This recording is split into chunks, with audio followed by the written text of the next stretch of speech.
Grabe si Damian Lillard, nag-game time dito kontra sa laban nila sa Los Angeles Clippers. Nag-flex ng muscle dito sa harap ni Paul George. Disappointing comeback ang ginawa niya dito kila James Harden at Paul George dito sa 4th quarter. Lakas mang asar ng MVP dito ng Milwaukee Bucks na si Thanasis. Inag-aasar-asar pa dito ang Los Angeles Clippers. Eto na, East versus West, Milwaukee Bucks kontra dito sa Los Angeles Clippers. Ito kanina sa pre-game warm-up, habang nagshooting dito si Giannis Antetokounmpo ay bigla na lang tong inatake ng kanyang left Achilles injury. Kaya naman hindi siya nakapaglaro ngayon dito sa laban nila kontra sa Clippers. Ahirap din na ipilit pa to ni Giannis, baka mayari pa sila dito sa playoffs. Well, dito sa first quarter, magandang panimula dito na magkabilang panig. Paul George at James Harden para dito sa Los Angeles Clippers, samantalang si Brook Lopez naman at Damian Lillard para dito sa Milwaukee Bucks. Aga ng bukol dito si Damian Lillard sa outside shooting para dito sa Milwaukee Bucks mula sa kanyang back-to-back 3-pointer.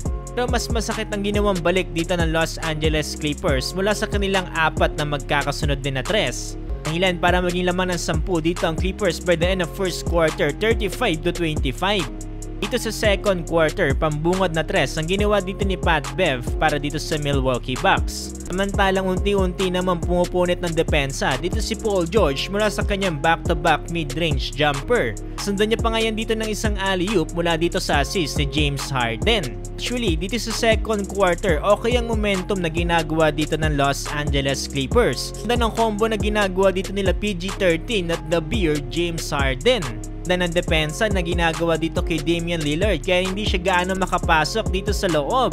Bago matapos ng second quarter, humabol pa ng 1-foot dunk dito si Kawhi Leonard. 55-48, up by 7 dito ang Clippers. Ito na, third quarter, maganda pa rin ang opensa na pinapakita dito ng Los Angeles Clippers. Bayan pa yan dito ng 2-dagger 3-pointer nila Kawhi Leonard at The Beard James Harden. Pakyat sa 15 points ng lamang dito ng Los Angeles Clippers under 7-minute mark matapos ang kanilang apat na magkakasunod na tres. Ito na nga unti-unting umatake si Damian Lillard inside the paint at kumamada nga siya dito sa mga free throws. Dahil sa effort na ipinakita dito ni Dame Time ay naibaba niya sa single digit na lamang dito ng Los Angeles Clippers, 81-73. Ito na tayo, 4th and final quarter, bilog talaga ang bola, hindi mo talaga masasabi kung sino ang mananalo hanggat may oras pa. Dito sa opening ng 4th quarter, sobrang alat dito ng mga tira ng Los Angeles Clippers. Samantalang para naman dito sa Milwaukee Bucks ay unti-unti nilang tinirahan dito sa outside shooting. Under 9-minute mark na nakasagot dito ang Los Angeles Clippers mula dito sa tres si James Harden.